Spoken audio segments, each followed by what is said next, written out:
오늘 우리에게 주시는 하나님의 말씀은 누가복음 23장 26절입니다. 원래 생명의 산 본문은 26절에서 32절까지 말씀인데 26절 말씀만 해도 이 내용이 굉장히 길어서 오늘은 26절 한 절만 묵상하도록 합니다. 26절 그들이 예수를 끌고 갈 때에 시몬이라는 구레네 사람이 시골에서 오는 것을 붙들어 그에게 십자가를 지워 예수를 따르게 하더라. 아멘. 예수님은 골고다 언덕을 오르는데 7번 넘어지셨다고 전해집니다. 채찍과 매로 인해 체력이 다 소진된 거죠. 그래서 로마 병사가 봐도 예수님은 도저히 가망이 없어 보입니다. 이대로는 골고다 언덕을 오르지 못할 것 같죠. 그런데 마침 구레네 사람, 이 구레네는 지금의 리비아를 말합니다. 리비아 사람 시몬이 그 예수님의 쓰러지는 장면을 지켜보고 있다가 로마 병사가 시몬을 지목하여 대신 십자가를 지고 올라가라고 합니다.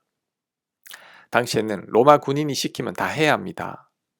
시몬은 어쩔 수 없이 십자가를 져야 했죠. 자, 이때 시몬의 기분이 어땠을까요? 불쾌하죠. 영화를 보면 구레네 시몬이 십자가를 안 지려고 합니다. 왜냐하면 피 묻은 사형수의 십자가를 지고 싶어하는 사람이 누가 있겠습니까? 시몬은 어쩔 수 없이 져야 했죠. 자, 그런데 여러분 이렇게 한번 생각해 보십시오. 대신 십자가를 지고 가는 시몬에게 예수님은 무슨 말씀을 하셨을까요? 여러분 어떤 생각이 듭니까? 고맙다고 하지 않았을까요? 시몬의 은혜를 잊지 않겠다고 말씀하지 않았을까요? 물론 성경에는 없지만 예수님은 비슷한 말씀을 하셨을 것 같습니다. 그리고 시몬은 예수님이 자신을 괴롭히는 자들을 위해 기도하는 것도 봤을 겁니다. 옆에 강도를 구원하고 어머니를 걱정하고 하나님께 기도하는 모습을 봤을 겁니다. 운명하실 때 하늘이 어두워지고 지진이 일어나는 것도 봤을 겁니다. 범상치 않은 예수님의 여러 가지 모습을 보고 시몬은 충격을 받았을 것이고 그로 인해 후에 시몬이 그리스도인이 됩니다. 심지어 그의 아내와 아들도 그리스도인이 됩니다. 자, 그것이 로마서 16장 13절에 나옵니다. 주 안에서 택하심을 입은 루포가 누구냐면 구레네 시몬의 아들입니다. 루포와 그의 어머니에게 구레네 시몬의 아내죠. 에게 문안하라. 그 어머니는 곧 내 어머니니라. 바울이 구레네 아들 루포와 그의 어머니에게 안부를 전하고 있습니다. 게다가 구레네 시몬의 아내를 바울은 어머니라고 부르고 있죠. 자, 이를 볼 때 구레네 시몬과 그의 모든 가족들이 다 예수님을 믿었을 뿐만 아니라 초대교회 때 교회를 위해 많은 헌신을 한 자였다는 것을 알 수 있죠.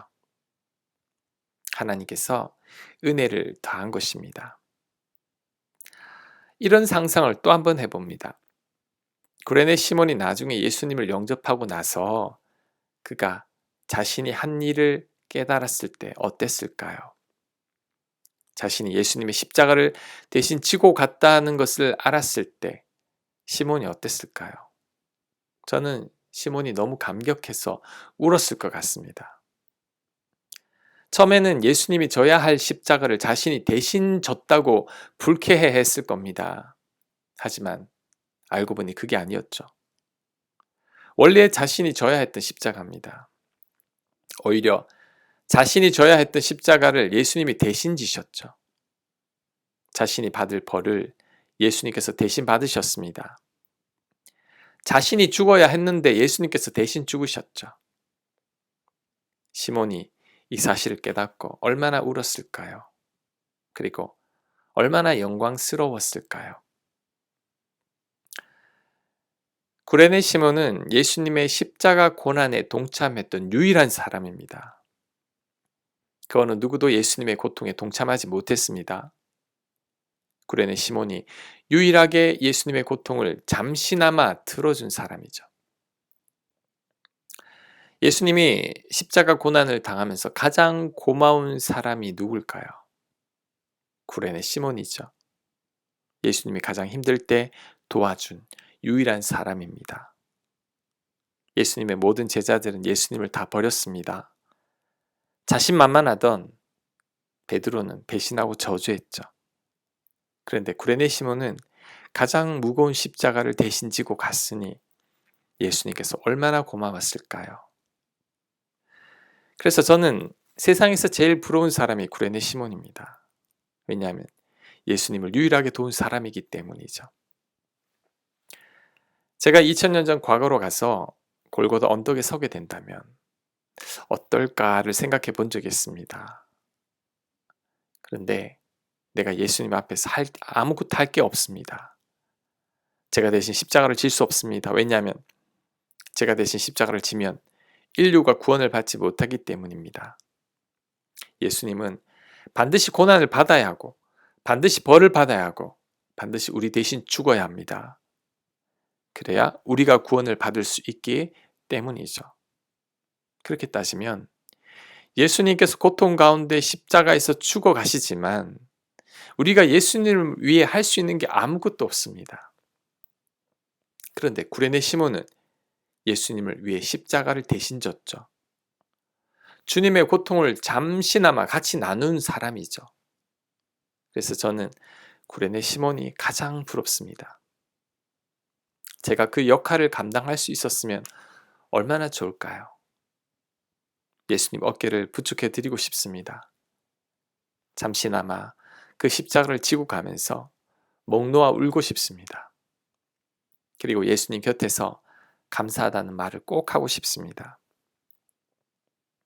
시몬은 모든 인간 가운데 자신의 죄를 위해 잠시나마 자신이 십자가를 진 자신의 십자가를 진 유일한 사람이죠.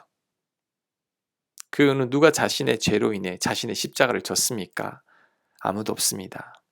하지만 구레네 시몬은 잠시나마 자신의 십자가를 진 사람이죠.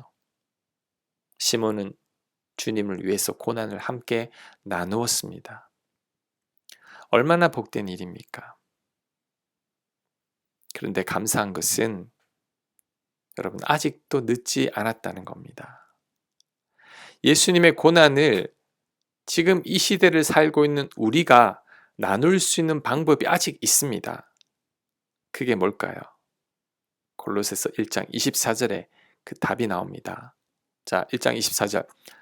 나는 이제 너희를 위하여 받는 괴로움을 기뻐하고 그리스도의 남은 고난을 그의 몸된 교회를 위하여 내 육체에 채우노라. 아멘. 바울이 너희를 위하여 받는 괴로움이라고 말하는데 이게 뭘까요? 바로 복음을 전파하다가 겪는 괴로움을 말합니다. 바울은 그것을 기뻐한다고 합니다.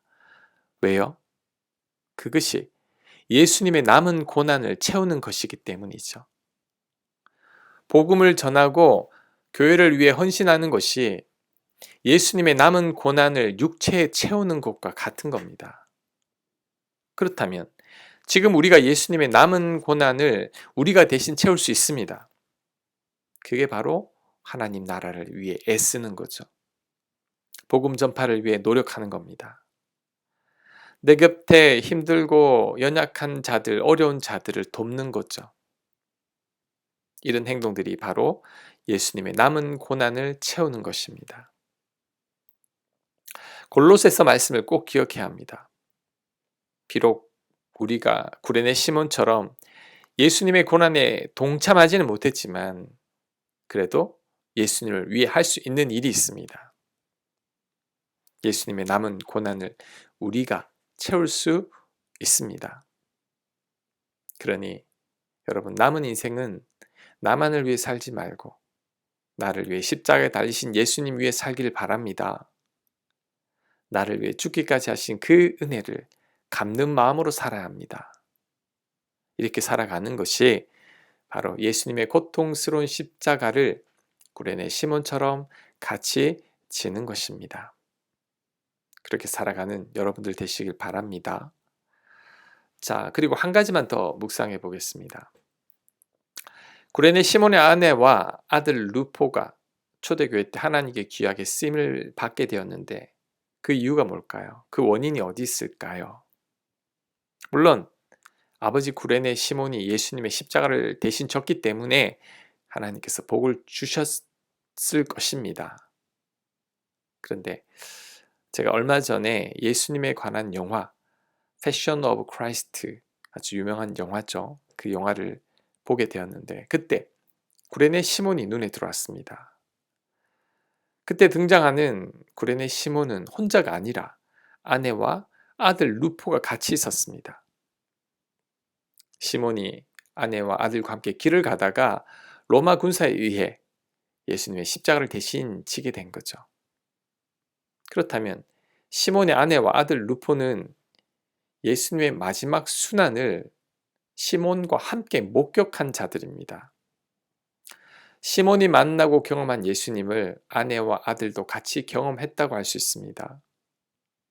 후에 이들이 예수님이 누구신지를 알게 되었을 때 시몬의 아내와 아들 루포는 시몬과 같은 감동을 받았을 겁니다. 왜냐하면 자신들의 죄를 위해 십자가를 지신 예수님을 바로 곁에서 지켜본 목격자들이기 때문이죠. 그렇다면 시몬의 아내와 루포가 초대교회 때 교회를 위해 헌신한 것이 당연한 겁니다. 예수님을 직접 만나고 경험한 자들이니 예수님을 위해 자신의 삶을 다 헌신할 수 있었던 거죠. 이를 볼 때 가장 확실한 신앙교육은 삶으로 직접 보여주는 것이라고 할 수 있습니다. 아버지 시몬이 예수님의 십자가를 대신 진 것을 눈으로 본 아들 루포는 평생 예수님을 잊지 못할 겁니다. 왜냐하면 자신의 눈으로 직접 예수님께서 골고다 언덕을 오르는 것을 보았고 피 흘리며 십자가에서 죽으시는 것도 봤기 때문이죠. 게다가 예수님의 그 끔찍스러운 죽음이 바로 자신을 위한 죽음이었다는 것을 알게 되었을 때 루포가 얼마나 감격하고 감사했을까요? 루포가 초대교회 때 귀한 일꾼이 된 것은 지극히 당연한 일인 거죠. 자, 그렇다면 우리도 시몬처럼 우리 자녀들이 하나님을 만날 수 있게 해야 합니다. 적어도 우리들의 모습을 통해서 간접적으로라도 하나님을 경험하게 해야 합니다. 그래야 하나님을 믿고 하나님을 떠나지 않습니다. 요즘은 청소년과 청년들이 교회를 다 떠나고 있습니다. 코로나로 인해 떠나는 가속도가 더 붙어서 이제는 교회에 청소년들과 청년들을 찾아보기 힘듭니다. 대학교만 하더라도 교회 다니는 대학생들이 3~4% 정도밖에 되지 않는다고 합니다. 왜 이렇게 됐을까요? 구레네 아들 루포와 같은 경험이 없기 때문이죠. 하나님을 만난 적도 없고 경험한 적도 없습니다. 그렇다고 부모님을 통해 간접적으로 하나님을 경험한 것도 아니죠. 그러니 교회를 다 떠나는 겁니다. 부모님인 우리들이 신앙생활을 잘해야 합니다. 우리 자녀들이 우리들의 모습 속에서 하나님을 간접적으로 볼 수 있게 해야 합니다. 그래야 교회를 떠나지 않습니다. 이를 위해 적어도 일주일에 한 번 드리는 예배는 반드시 드려야 합니다. 지금은 코로나로 인해 온라인으로 예배를 드리지만 온라인 예배도 시간을 철저히 지키며 드려야 합니다. 그리고 코로나가 끝나면 반드시 교회에 나와야 합니다. 철저히 하나님 우선인 모습을 보여줘야 하죠. 그래야 루퍼와 같은 신앙을 가질 수 있습니다. 요즘 시대가 너무 악합니다. 사사기 시대처럼 신앙이 전수되지 못하는 시대에 살고 있습니다. 이대로 가면 믿음의 대가 다 끊어질지도 모릅니다. 그러니 반드시 우리 자녀들에게 신앙만큼은 확실하게 물려줘야 합니다. 그래서 이 시대에 루포와 같은 자녀가 되게 해야 합니다. 그것은 바로 지금 우리들에게 달려 있습니다. 구레네 시몬처럼 신앙을 잘 물려줄 수 있는 부모님들 다 되시길 축복합니다. 아멘. 하나님, 시몬이 루포에게 믿음을 물려주었던 것처럼 우리의 믿음을 우리 후손들에게 잘 물려줄 수 있는 저희들 되도록 인도하여 주시옵소서. 아직도 그리스도의 남은 고난을 채울 수 있는 길이 있습니다. 복음을 위해, 주님을 위해, 하나님 나라를 위해, 교회를 위해 우리가 사는 것입니다. 하나님, 남은 인생 주님 위해 살며 그리스도의 남은 고난을 내 육체에 채울 수 있는 저희들 되도록 역사하여 주시옵소서. 이 모든 말씀 예수님 이름으로 기도합니다. 아멘.